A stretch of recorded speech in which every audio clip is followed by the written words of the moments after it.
Saudi Crown Prince and de facto leader Mohammed bin Salman has outfoxed Tehran. He enticed Saudi rival Iran into a dialogue for the sake of downplaying external influence and keeping US President Joe Biden in check. However, the Iran-Saudi talks have driven a deep wedge between the Iraqi Shiite militias and Iran. Now, as the Shiite militias distance themselves from a Shia-majority Iran, Tehran loses much of the leverage that it enjoyed against the Sunni world led by Saudi Arabia. By driving a deep wedge between Iran and Shiite militias, Riyadh is trying to win its religious rivalry against Tehran. Hi and welcome to TFI Global, the foreign affairs and geopolitical analysis arm of the TFI Media Group.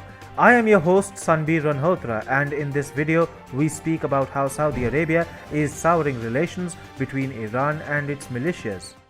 Mohammed bin Salman is a very shrewd leader who understands the Middle East region inside out. He knows how Iran is almost completely dependent on Shiite militias and regional proxies scattered all over the region.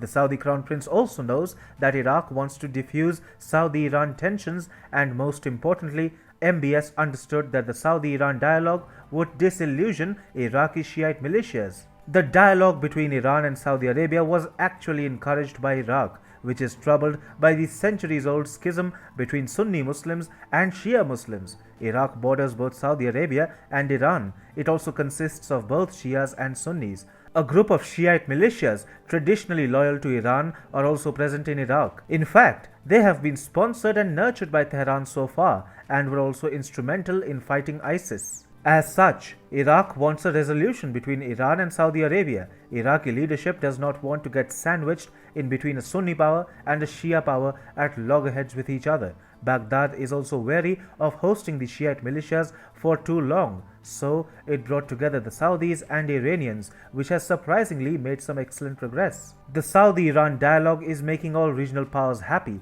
except the Iraqi Shiite militias. These militias fear that if Riyadh and Tehran resolve their conflicts, then they will become obsolete and powerless. Presently, Iran is supporting and funding these fighters. But if Tehran is able to arrive at a settlement with Riyadh, it will have no qualms in abandoning the militias. Iraqi militias have been making their displeasure and disagreement known. They have been silently protesting against the progress that the Saudi-Iran dialogue is making. In fact, Tehran has been worried about Shiite militias going out of Baghdad's control. Iran had earlier ordered these militias to stop hitting US targets in anticipation of talks with the Biden administration looking to engage Tehran. Yet, many militias had ignored Tehran's diktat.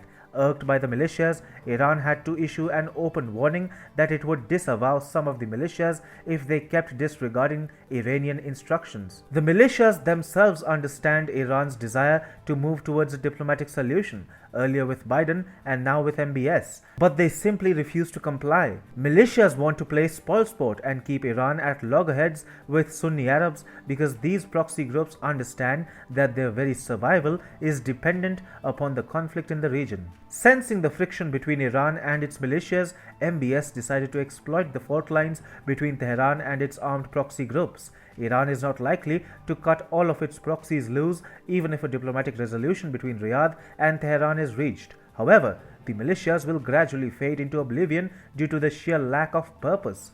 This is causing visible restlessness amongst Iraqi Shiite militias, much to Riyadh's liking.